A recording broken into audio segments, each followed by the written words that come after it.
The Samsung Gear S3 has another key feature that we like: automatic workout detection.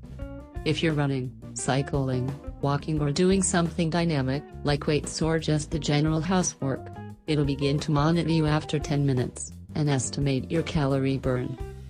It's a really nice feature and works flawlessly, except for the fact the watch threw, time and again, that we were cycling when driving at over 50 miles per hour.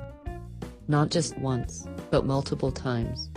What kind of repetitive motion was it seeing that, combined with the insane speeds, told it that cycling was the obvious activity happening? This data does help build a good picture of your day though, and we love the overall calorie counter each day. The accuracy is up for debate. During the long 32-mile run, the Samsung Gear S3 gave a reading that was way in excess of the other watches.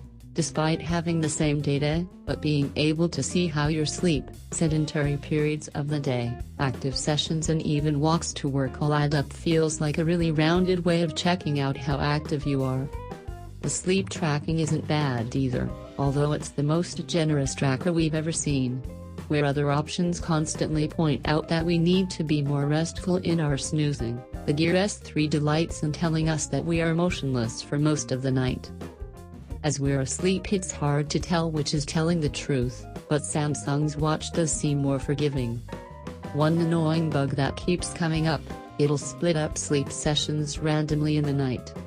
Over a 2-week test, there were 3 instances where, upon waking, we were told that we'd only got an hour or 2 sleep, where a deeper look at the stats in the S Health app showed for some reason the watch had just given up tracking for some reason.